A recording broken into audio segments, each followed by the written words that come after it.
If every man could have a micro penis for like 1 month out of the year, every year, then everyone would probably be better sexual partners. I don't know how we could implement that, but we could really try.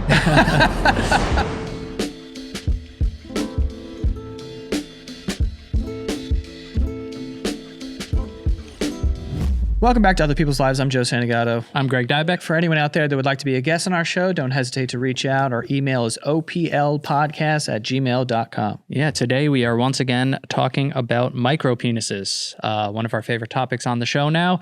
If you have listened to the show, fan favorite episode we did recently was with a man who has a micropenis. Amazing guest. If you haven't listened to that, highly recommend it. And he just kind of told us his story of living life with a micropenis, the insecurities, the difficulty in finding relationships and partners. And we had a woman reach out to us who heard that episode, and she actually loves micropenises, has had experiences with them, and enjoys those experiences. So we thought that it would make sense to speak to her and kind of get, I guess, the positive side of someone who isn't worried about someone with a micropenis, which was the other guest's main worry. So we've got the guest on the line, and thank you so much for being on today. Hey, thanks for having me on. Yeah. Thank you for reaching out. I think it's, you know, we talk about that episode so much now. I think I said it in a previous episode, but I mean, we literally get like fan mail for that guest with a micropenis. I think his personality was so strong, and I think people just felt so bad that he had given up hope of finding a relationship. So I think that's why your email stood out to us. And yeah, we're just curious to hear your experiences and, you know, why you wrote in saying, I love micropenises. So can you just tell us, I guess, the first time you had a run-in with a micropenis, or like just learn that they even existed? Yeah. Well, the first time I had a sexual partner with a micropenis, and I've had a few, he kind of, while we were fooling around, I noticed his penis was kind of small. I was trying to help him maybe get erect, and he let me know that that was as big as it was going to get.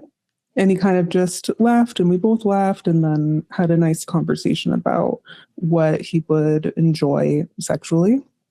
And I think that started off the sexual relationship in a really wonderful way, because it meant that we would talk about what we wanted and our preferences really clearly and directly. And I found that that was true of the other partners who I've slept with who had micropenises or other, like, had sexual dysfunction. And I find that those experiences are actually a lot more enjoyable because you're having to have a lot more communication. I wasn't really sure if it was a micropenis that first time, because it functioned. You know, he had an erection, he ejaculated. And so I did a lot of Googling to learn more about it. And I was pretty surprised that it was so rare, considering I had met somebody with a micropenis and then met a couple more people. How many? I feel like statistically, this is like pretty unbelievable. 2, but I've also had 2 sexual partners who were trans women. So they had penises, but they were on estrogen. And when you're on estrogen, it also makes your penis smaller. And I mean, it might be different for different people on different dosages, but these 2 partners couldn't have erections, and they were pretty small. And I think the definition is anything under 3.5 inches. So I think that would make at least 4, maybe 5 people who would be that Losing size. count is funny too. I don't even know how many micropenises. I can't escape them. Not significant it was, because, you know, as I had written in, that first person I just described was one of the best sexual partners I ever had. And like, I guess that's like people's concern, is that a micropenis cannot get the job done, essentially. Mm-hmm. Yeah, like I will say the folks who've had micropenises that I've slept with, we didn't have penis and vagina intercourse really, or we tried, it wasn't super satisfying. And so sex was a lot more focused on other things that would make us feel pleasure. And you have to really do a better job of communicating and understanding one another's bodies. And I think that actually like deepens your sexual connection.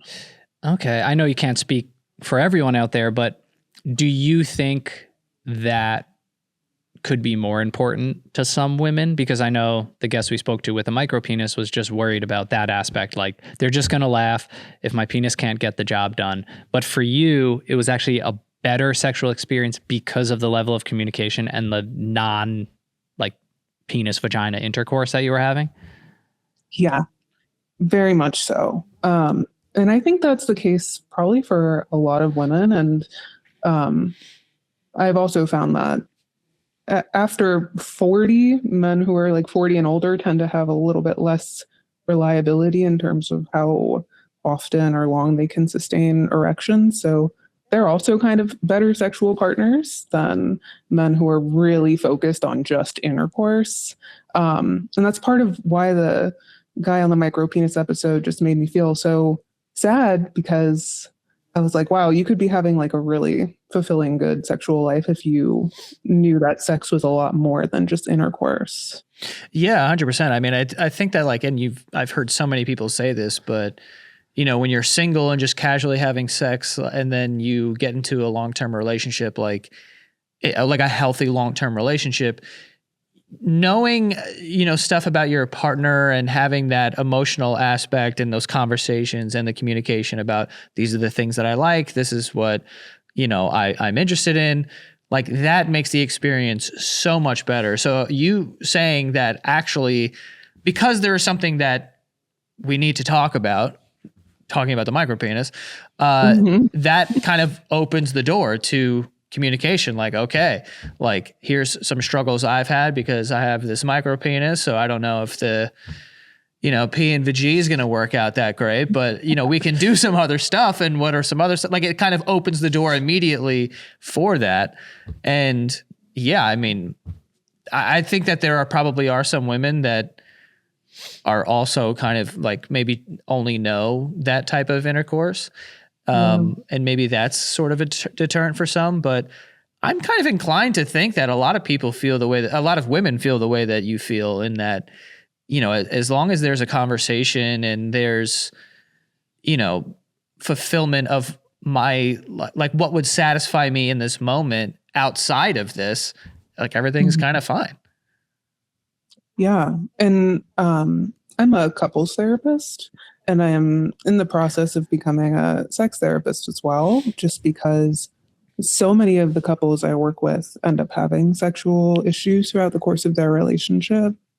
And this is actually a huge part of it, is that people's understanding of sex and what makes somebody a good sexual partner is so narrowed by society. And that isn't actually real. Yeah, that's such a as you're great in a point. long-term relationship, you really learn that it's a lot more about just jackhammering it until he comes and then you're done, right? Yeah. Like that's the mistake most guys make, right? Yeah. These regular size penis guys, they just they don't know. But how much of it, like, so that first partner where you said was like one of the best sexual experiences of your life and they had a micro penis, was there a level of confidence they had, or just the fact that they didn't shy away and they were kind of like, yeah, this is my penis, but like I'm still in this, like let's talk about what we could do here. Like if he were to be insecure, like noticeably insecure about it, do you think that would have affected things? Maybe. I think the main thing that made it really great was, yeah, he had a lot of competence when it came to like oral stimulation and using his fingers and stuff, and just being very creative. And that was obviously really fun. And it wasn't like, oh, okay, we both came, so we're done. It would be really, really, really long sexual encounters that were really focused on just like mutual pleasure in other ways. And that just required a lot of noticing and responding to what the other person was enjoying. And that was the central focus. Mm-hmm.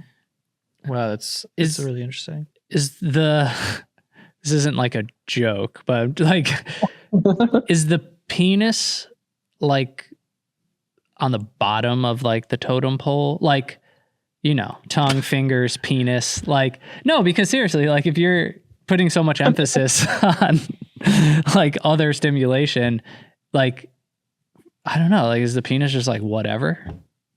Well, yeah, don't get me wrong. I enjoy also having sex with people who have regular size penises too. I find that I really enjoy having sex with people who've experienced some kind of sexual difficulties because they often do a good amount of foreplay and communication and don't focus on intercourse. But I also really enjoy intercourse with penis. Mm-hmm. The top of the totem pole is a Hitachi. So hello? Who? I don't. What is that? Don't know that Pokemon. Oh, that's a very popular brand of personal massager for women. Oh, so you don't even need a man. Oh, yeah, that's way better. But you can't have a, connection and intimacy with your Hitachi. Maybe you can, but not me.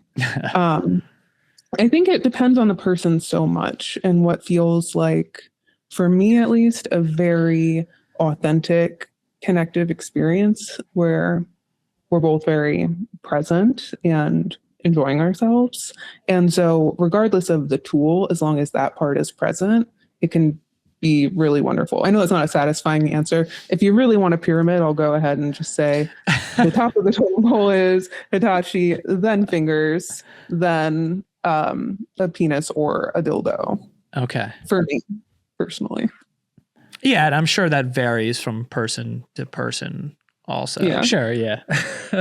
I think that obviously, like, I mean, for someone who they can have the biggest dick in the world, but it's like, if that's the only thing that you think you have to offer here, this is going to be a bad experience. Is that fair to say?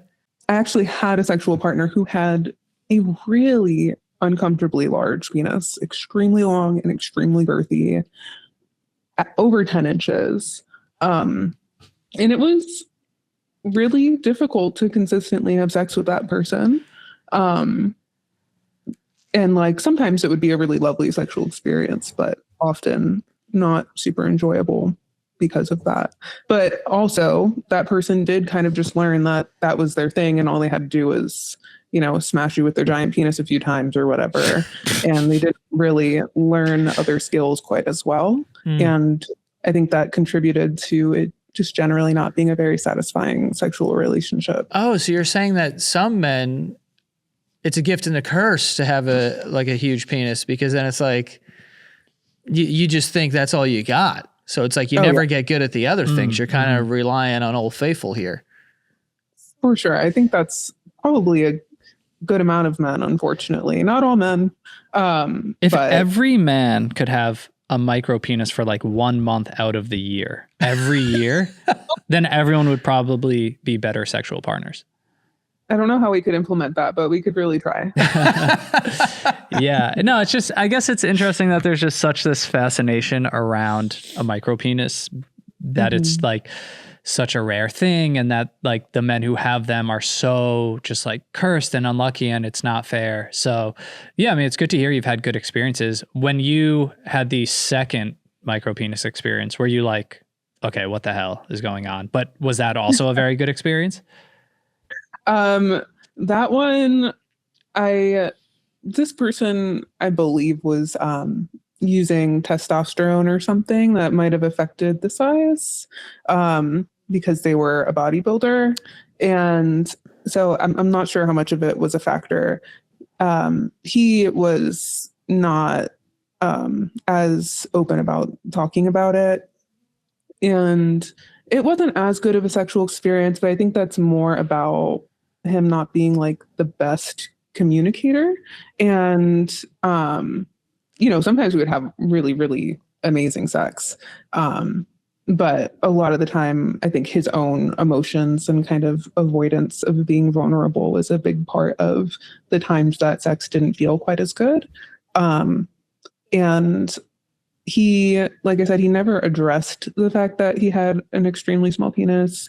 And I remember looking through his drawers once and I found like a sheath.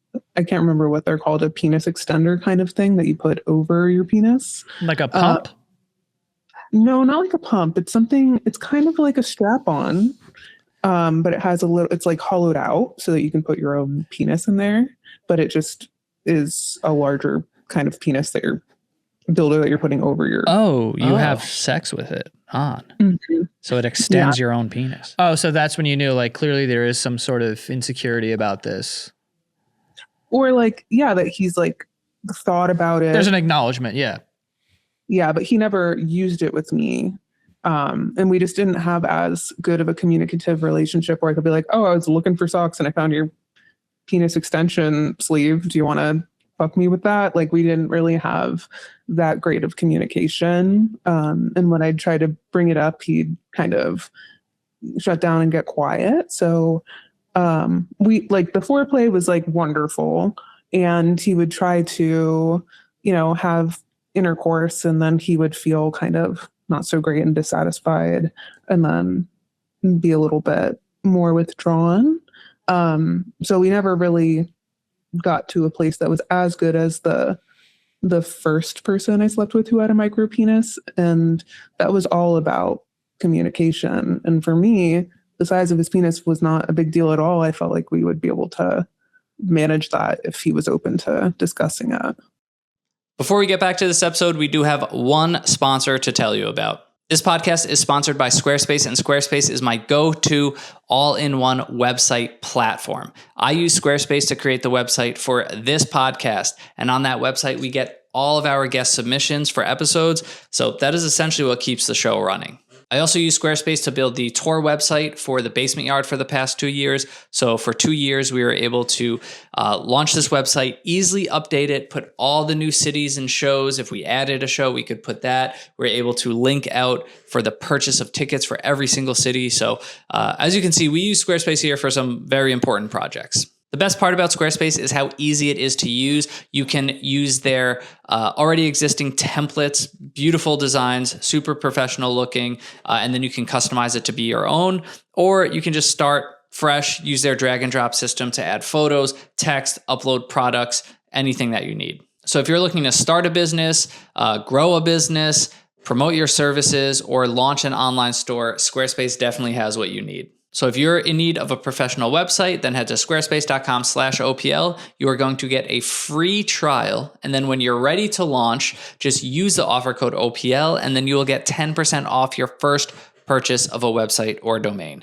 So head over to squarespace.com/OPL. You're going to get a free trial. So you can use all those features that I spoke about. You can check out everything else they have. You can actually create the website that you want. You can see exactly what it will look like on desktop, mobile, how it will function. You can make updates to it. And then when you are ready to launch that website, then just use the offer code OPL and you're going to get 10% off the purchase of that website or domain. So check out Squarespace, and back to the show. As a couples therapist, which is cool that you're a couples therapist and you said you're actively becoming a sex therapist. Mm-hmm. I feel like micropenis is like a Trojan horse here into just like relationships, communication. What do you see is sort of the biggest issues that couples have around intimacy, and what do you think is the easiest fix? That's a good question. It's interesting because a lot of the time it's characterized as female sexual aversion, which is, the kind of stereotype of a man who's wanting to have sex and the wife who's not wanting to engage.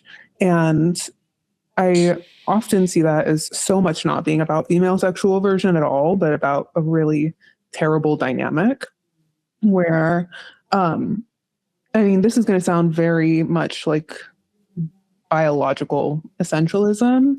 And I don't really believe that all men and women or males or females are the same, but just typically a man thinks, oh, you make someone horny by touching their genitals or doing something sexual. And that behavior often shuts down the ability for a woman to feel sexual desire. So, like, if a husband just goes straight for the breast, for instance, you're more likely to make your wife not horny. If you were to maybe touch her hand or, kiss or play with her hair, then she has the opportunity to feel sexual desire and to then want you to touch her breast. But if you just go straight for the breast, you're killing it.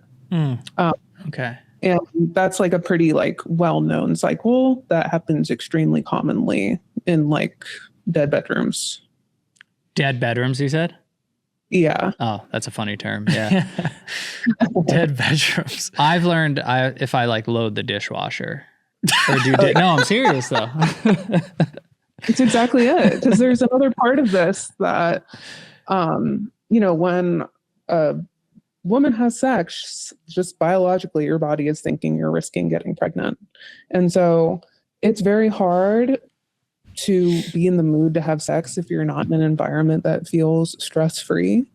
But if you look around your house and you just see a million things you have to do, you can't really relax enough to then have sexual desire emerge. Yeah. So if your partner is taking care of some of those stressors, then it's easier to be relaxed. You have to be relaxed for sexual desire to emerge. Yeah. Sorry to cut you off. I was just going to say that I always think that in order to be sexually attractive, you have to be attractive first. And I don't mean that in the physical sense. You have to be attractive in some sort of way of okay, this person is a good person, is, they look good too, but they're a good person. They have this, they have that. And that creates the sexual attraction, which I mean, Totally. Did you make that up? No. Well, That right term? now? Yeah. No, it's just smooth the way you said it. Oh yeah. I just thought of that. Nice. Don't blow up that's my ego now. But yeah, I think that makes a lot of sense. I guess and also if someone's listening with a micropenis, or our previous callers listening right now, what advice would you give them? I know that we're kind of talking about how, there are other ways to stimulate a woman that you're going to be with, but I guess that initial conversation and where do they have to kind of get mentally in order to get to that point? What kind of advice would you give them? Yeah, I mean, well, first, I maybe I'm biased because I'm a therapist, but I'm going to say go to therapy, right? Because, I mean, what that previous guest had experienced and all of that shame for a long period of time, it's impossible to just overcome that and push through that and feel good. But I truly believe that there are people who would be able to have really fun, fulfilling sexual lives with him and deep love and commitment, which he gave up on, right? If he were to just kind of be open about what was going on and be open to working out a sexual relationship that does not center intercourse. Because really a relationship is so much more than sex. Sex is not the only way to feel intimate. It's one pretty fun way to connect with a person, but you can connect and feel close in so many other ways than intercourse. So not just get good at fingering, which I would recommend doing that as well, and perhaps buying a Hitachi. Yes, number 1 and 2 on the list. For any your sexual partners, because they will probably enjoy that. But also just talk about it and be vulnerable, because it actually invites other people to be vulnerable with you when you're vulnerable.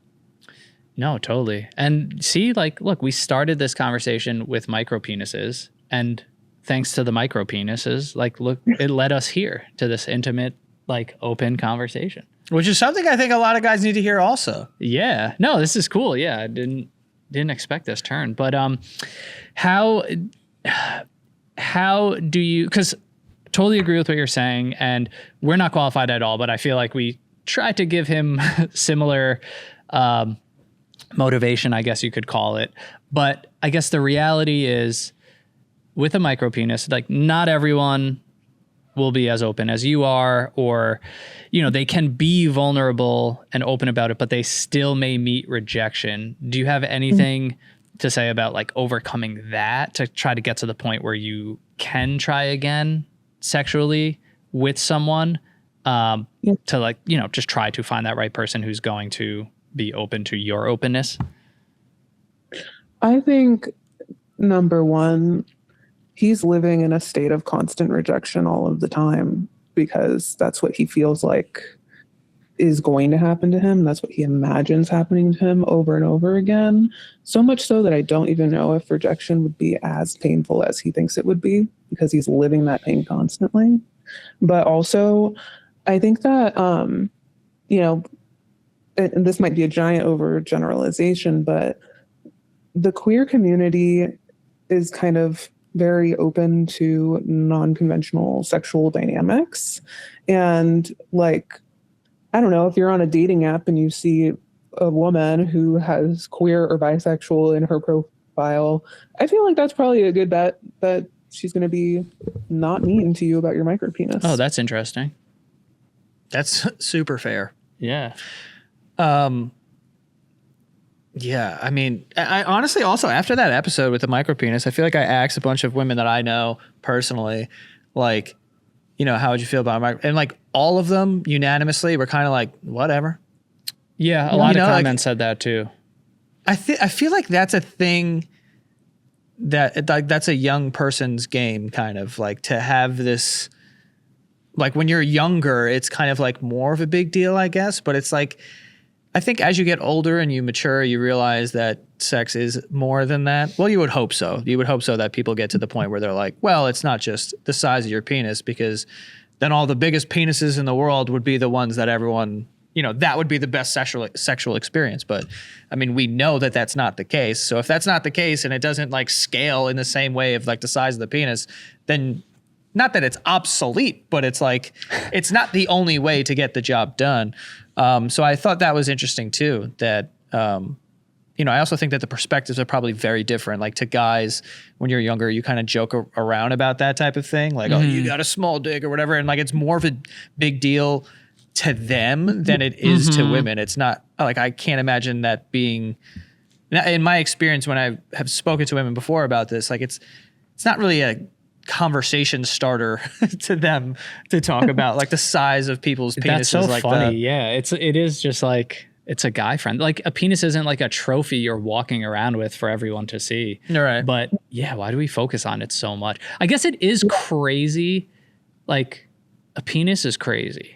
I mean, I guess it's like, but I guess it's like anything, like breast, like it's just crazy that there are size differences to these things. And a penis is so hidden. So like it's only coming out to play. And that's like the reveal.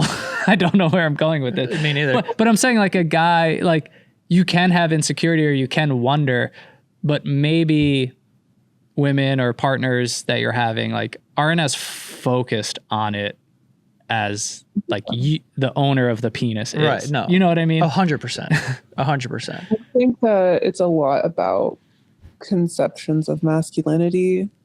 And just this. Thank you for saying that in the smart way, by the way. Yeah, I just think it's like there's a lot of pressure on men to be some version of masculine, and this is counter to what society says is masculine. It's like your penis is like a 1-for-1 ratio of how masculine you are or something. It's also like the laziest way, you know, like, oh, a big penis or like muscles or things like that. It's Like, do you care more about being good at sex and like women being like, that guy, he knows how to have sex, or you just want to have the biggest penis? You know what I mean? That's kind of what it comes down to. And it feels so easy to you know, discern between both of those things, like in this moment. But for whatever reason, when you're a younger guy, you think like people are only going to care about how big my penis is. Mm-hmm. That's got to be horrible. Yeah. I mean, not that I mean, you know, it's a stupid thing. Like it's such a stupid thing. Like when you're younger, I guess. Yeah. But it's interesting that it doesn't leave you. Like you can grow and you can mature and you understand as you experience intimacy or have partners and fall in love. But it's like, it's always there. It's always like kind of ingrained in you that like size matters, even if it's kind of in the back of your head. But yeah, I mean, for all your experiences with micropenises, and then to hear that potentially like the best experience that you've had, or one of them, is with someone who has a micropenis, it's like, that should be encouraging to people.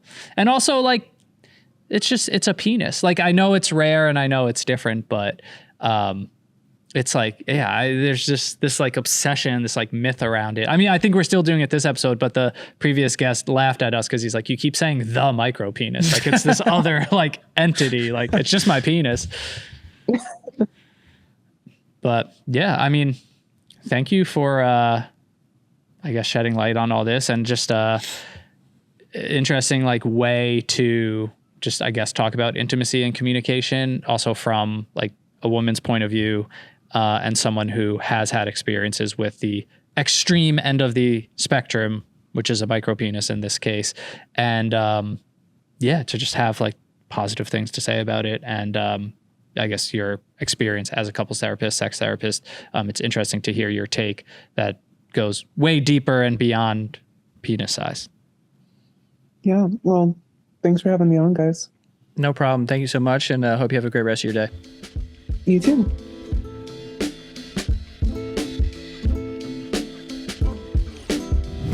Do you know people think we have micropenises? Do I what? Some people think we have micropenises because like, right. And now they're going to still think that because we like talked about it again. But That's there's like fine. people in the comments that were like, look at the way they're like nodding when he says a certain thing. Like, they definitely can relate and understand. I'm like, what? I feel like this is like an important episode too, because it's important for guys to hear that. Not just like, I mean, of course, from the micropenis, that's what we're talking about in the micropenis community, for men who struggle with the idea of having a micropenis and have those insecurities, to know that like, this isn't the end all be all, you know, in the same way that I was saying before, like if you have like a regular sized penis, it's just a penis. Like, it's just regular, quote unquote, because that's probably where the majority lies in this sort of area. But even the people who have giant penises, it's not like the experience gets better. So if that's true for that end of the spectrum, it has to be true for the other end of the spectrum. It doesn't change it like that much. And there are other ways to please a woman, especially through, like she was saying, the conversations and getting to know what their needs are and how to satisfy those needs outside of the micropenis. Now, is it not? Is it throwing a wrench in the thing? Probs. It's probably throwing a wrench in it a little bit, but again, it's not the end all be all. You can still make a woman, I'm trying to clean this up, finish like without that. And yeah, if you just put your focus into those things, then you will be like an exceptional sexual partner. Yeah. Also, you can't just mirror your exact thoughts and insecurities onto your partner. Like we were saying, like she, as an example, and I'm sure many other women, they don't care as much as you care, which means like people don't care as much as you think they're going to care about this thing, which should be helpful. I also think it's just interesting because micropenis is just sort of a metaphor in this conversation for, I think, really any insecurity. You know, there's so many things that people have, whether it's like their body type or conversation skills or penis or teeth or like you name it, that can create such a divide in, you know, communication or just being vulnerable in like intimate moments or being able to find partners and communicate with someone. And I just think it is important to hear, like, there are ways around this, and like to just put a spotlight on that one thing and think that everyone's going to care and that it's going to be an issue, like that will hurt you in the long run. Easier said than done to get over insecurities. Everyone has them. But yeah, just refreshing to hear, like, because a micropenis is like, feels like the most extreme example. It's like, this is your sex organ and it's super tiny and it may not be able to please someone, or you might have issues with it because it's so small. But again, there are so many insecurities and so many things people have. And like, you can get through this with communication and being vulnerable or being confident in ways. And, you know, don't take it from us. Like, that guest has experienced several micropenises. So yeah, I think it's important in that sense. It's almost like replace micropenis with so many different things there, and that conversation still makes sense and applies. Yeah, absolutely. I have nothing to add to that. I think that was very well said. But for anyone else out there that would like to be a guest on our show, hit us up. Our email is oplpodcast@gmail.com. Yeah, follow us on Instagram and TikTok at OPL Podcast. New episodes every other week. So we'll see you next time.